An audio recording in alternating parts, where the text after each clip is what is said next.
Namaste, Jai Hind, and welcome to yet another edition of the Quality Dialogues. India is entering its Amrit Kal, so the pressure on us, ladies and gentlemen, is to run faster than we've ever run as a country. And that brings with us a lot of challenges. As we need stable governance, we also need robust policy, but most importantly, we need a certain level of swachhata or quality in our implementation. So some of these roles that have been played by the Quality Council of India that completes about 25 years working in the shadows. But we are now going to speak with someone who's not only spearheaded Bharat's Swachh Bharat campaign and taken India to becoming an ODF-free nation, achieving some of the key goals as far as the SDG goals are concerned, but he's also now the CEO of Niti Aayog.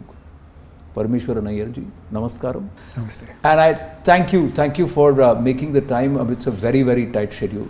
But this is a conversation that we need to have. And so let's start with the ambit of Swachhata itself in the broad aspect of it. That means you need to have spot on policy governance and policy initiatives at all levels, Swachhata. So let's start from there and where the QCI plays a key role 25 years down the line. Sure, Anand. Glad to be with you.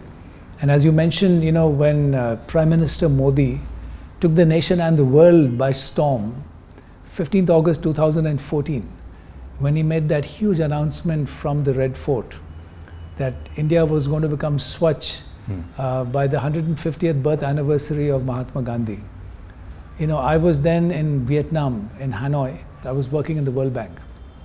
And I was amazed, like the world was, that a Prime Minister was talking about the hitherto taboo subject of sanitation from the Red Fort and that huge commitment he made. So I was very lucky, 14 or 15 months later to be recruited as Secretary in the Ministry of Drinking Water and Sanitation and to come back to India and to play an important role in implementing the Prime Minister's vision for a Swachh Bharat. Now again, that vision which the Prime Minister threw out, he took that taboo subject of sanitation by the scruff of its neck and said, we're going to make it happen. So that commitment was huge. That political leadership was massive. And then, of course, that needed to be translated into reality. So it became very, very important to take stock first of where we were in terms of the baseline, right? And again, as you spoke about quality, the Prime Minister never compromises on that. It was a huge target. We had to bring 550 million people in rural India out of that habit of open defecation. And then we needed to provide 100 million toilets to enable them to use. But all this, the quality of the program was very important. And in fact, I still remember, engaging with the Quality Council of India and getting them to do a survey to find out what's happening on the ground, what's the reality of the situation. It became very important. So they came back with a very robust report, which enabled us to kickstart the program and to make sure that we knew what to deal with on the ground. So those ground level realities came out in that. So that was an important moment because we were always reminded by the Prime Minister that this is not about quantity, it's about quality. The focus of the program is about changing behavior. Great. It's not so much about infrastructure. So how do you get people to change their mindset of changing that centuries-old habit of defecating in the open, even sometimes when they actually had a toilet. So the shift in behavior was very, very, that was the qualitative aspect of the program, and that was always our focus. But how were you able to maintain standards? That means you need constant monitoring. And even now, in your current role as CEO Niti Aayog, you play a dual role. When I say Niti Aayog, on the one hand, you need growth. It has to be fast. Policy initiatives have to be taken. On the other hand, you are working in the spirit of cooperative federalism. All of it. One of the aspects is it's okay to make an announcement. The implementation is the tougher part. And at every step, there has to be scrutiny, monitoring, check. So how did you go about this? So I think one important lesson I learned from my previous assignment was the importance of independent evaluation of programs. Here in Niti, we have an office called the Development Monitoring and Evaluation Office, DMEO. It's a critical part. It's an attached office of NITI.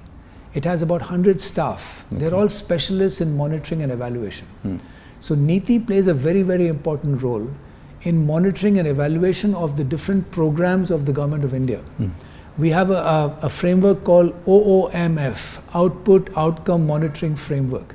Every ministry has to come up with output and outcome indicators for their respective programs. They have to report to NITI, and we have a team here which reviews that, and we have an annual dialogue with the ministry. So that focus on quality, on measurement of output, but more importantly outcomes, is a critical part of NITI's work.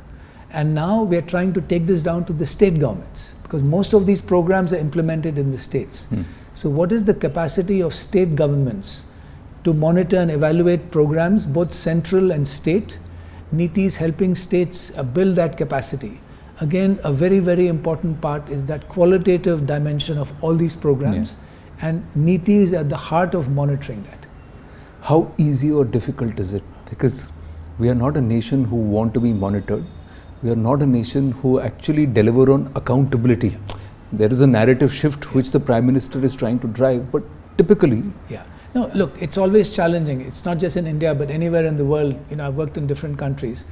But, this is not an exciting part of anyone's job. And particularly if a person or a department or a program is being monitored or evaluated, typically there's a little bit of resistance typically. So again, in India, it's not unknown for people to oppose it. But I think increasingly now, when you explain the importance of both monitoring, which is more concurrent, and evaluation, which is looking more at impact and at post and looking at outcomes, when you explain the importance of this to a state government or to a ministry, they understand this, because actually this is helping them to implement their program better. So I think that's an important part of our job, is not only to build capacity to monitor and evaluate, but also to explain its importance. Because if the program is implemented better and you have better outcomes, then there's a greater chance of getting more resources for it. It's also a way of attracting more financial resources. Correct. So it's to everyone's advantage, and you are incentivizing performance if you take evaluation seriously. And I think that's one big effort of this government, is to make sure that programs are well implemented. One of the hallmarks of this government, as you know very well, Anand, is actual delivery. In some ways you could call it the policy of implementation. Of grounding programs at scale. Whether it's toilets, whether it's cooking gas cylinders, houses, roads, financial inclusion, health insurance, all these programs have been delivered at scale. And the Prime Minister is very, very particular about the evaluation of programs. It's got to be of good quality. And I think you can see the results speak for themselves. Because one is you do the implementation and you monitor it. The other one is sustenance. So how do you continue to do it year on year? So is that a continuous process? It is a continuous process, and it's a very, very important part of all the work NITI does. In my previous job, again, to come back to sanitation, we realized that the sustaining of a change behavior sometimes is even more important than the first part.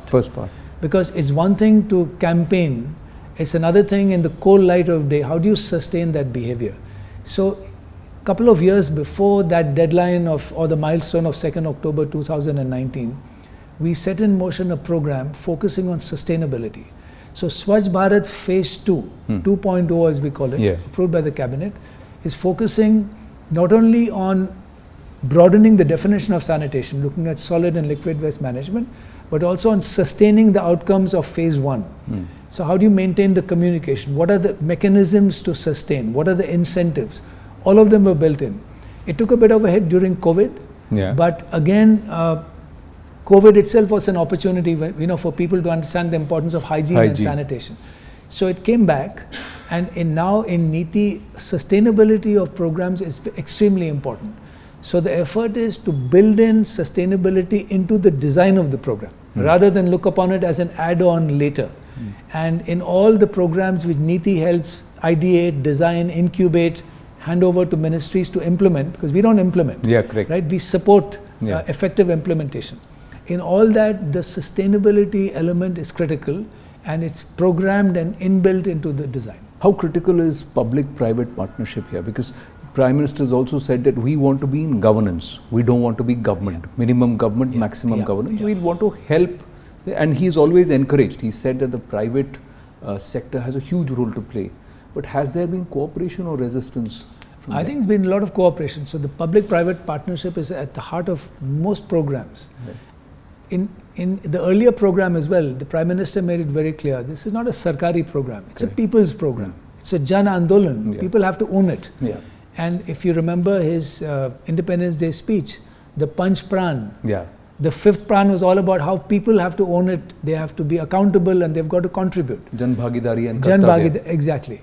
So again, in terms of public-private partnerships, an important role, whether you look at it from the economic front or the social front, is involvement of private sector. Look, if you're talking of livelihood and jobs, it's all coming from private sector primarily. Correct. Government is not in the business of creating jobs, right? Correct. Primarily, right? It's going to come from there. But also to attract private investment. So a lot of efforts of the government in terms of attracting private investment, of asset monetization, how can private capital be deployed? It's a major part of the sort of policy agenda of the government. Sustainability, you talked about it in terms of how do I continue. But the other aspect is SDG. So we are also partners to that, and SDG is something which the Prime Minister is also obsessed with. SDG 6, SDG 5. Some of these goals are tough ones.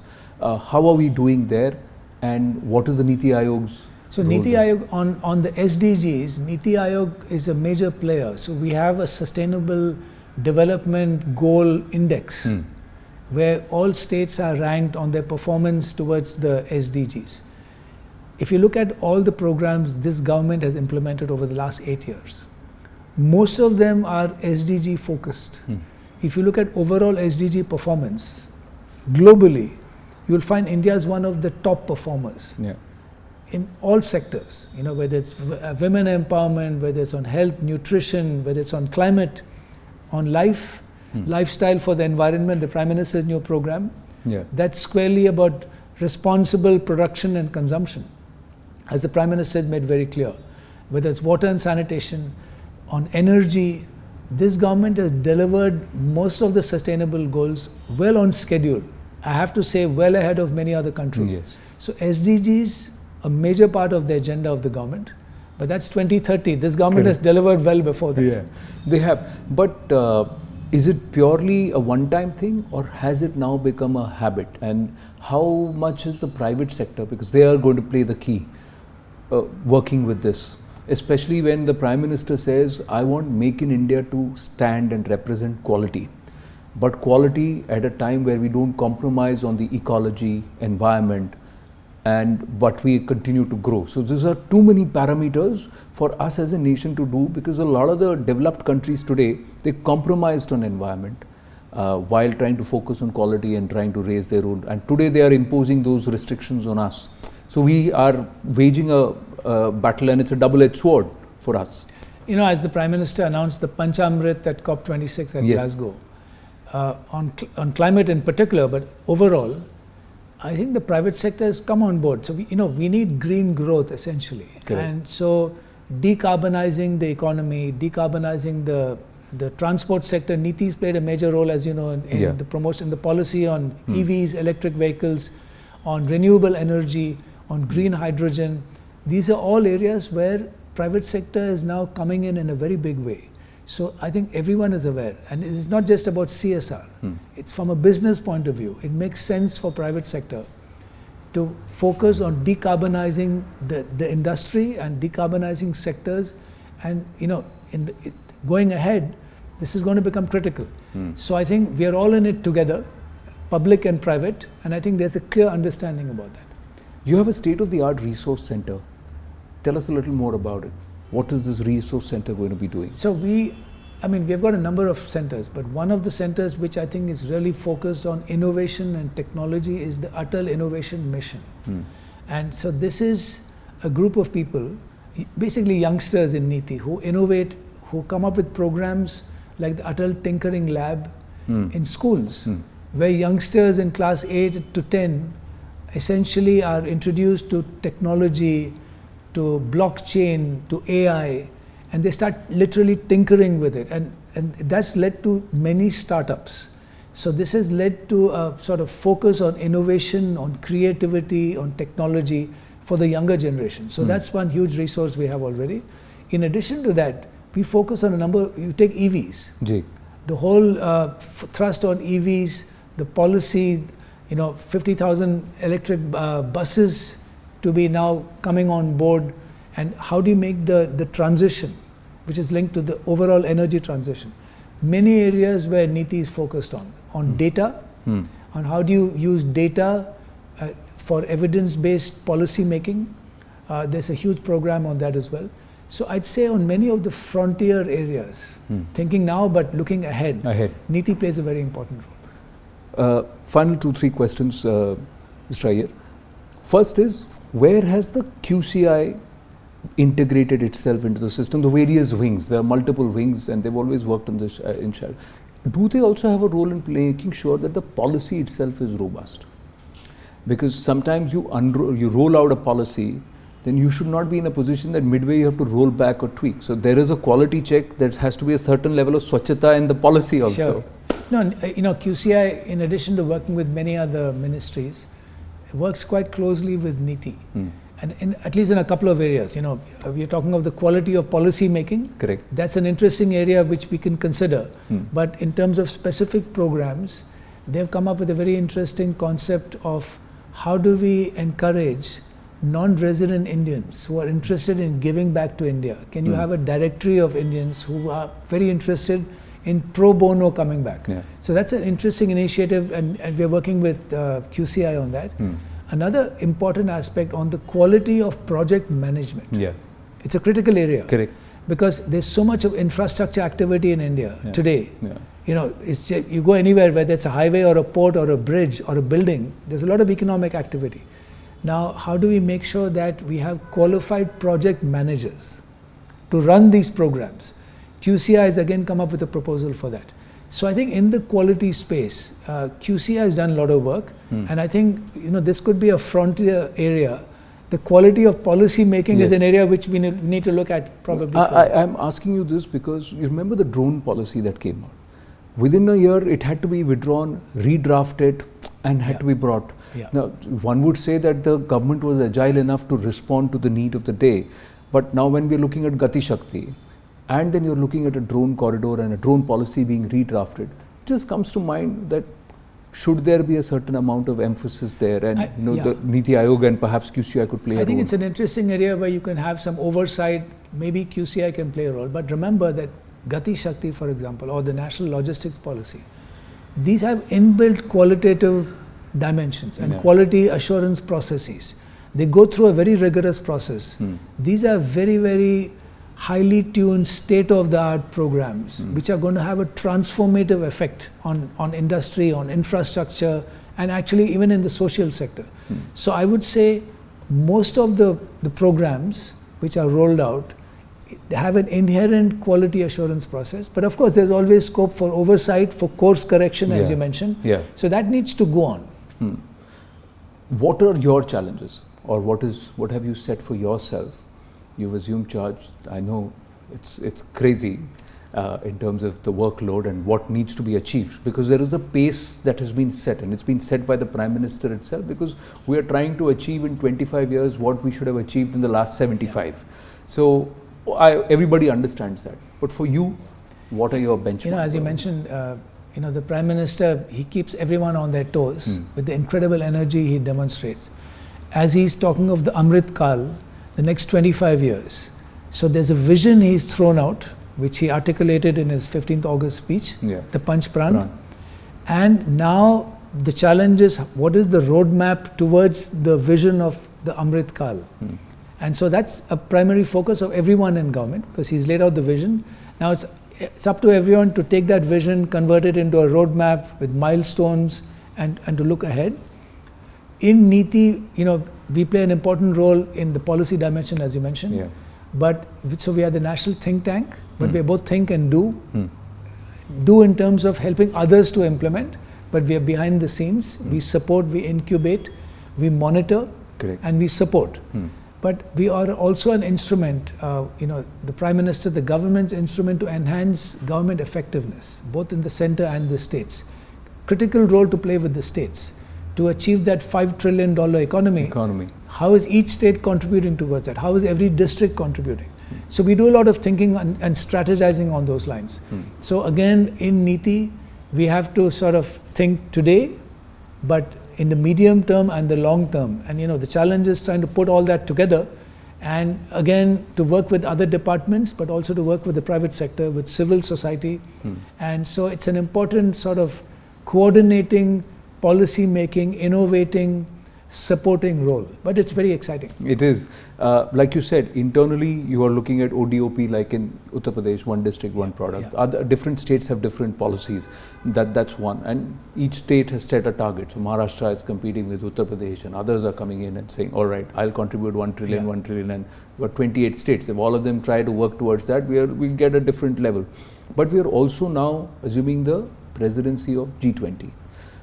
India is now portraying itself as a world player, as a market for the world. What do you think is our biggest challenge? As the Prime Minister has made very clear, this is India's opportunity. We are currently, I would say, in a sweet spot. India's economic performance, its prestige in the world, the Prime Minister's sort of global standing, the ability to influence geopolitics, diplomacy, etc. So it's a fantastic opportunity to showcase India economically, socially, many different aspects. So I think it's a whole of government approach. Everyone needs to stand shoulder to shoulder. Right. And it's not just whole of government, it's whole of country, as the Prime Minister said. So it's a unique opportunity for those 1.4 billion people, as you said, to showcase India's growth, its potential, and how it can become a major world player, which it already is, but also an economic superpower. So I think it's a unique opportunity, and we need to seize the moment, and the strategy is to do that. Thank you so much, sir. Thank you very much.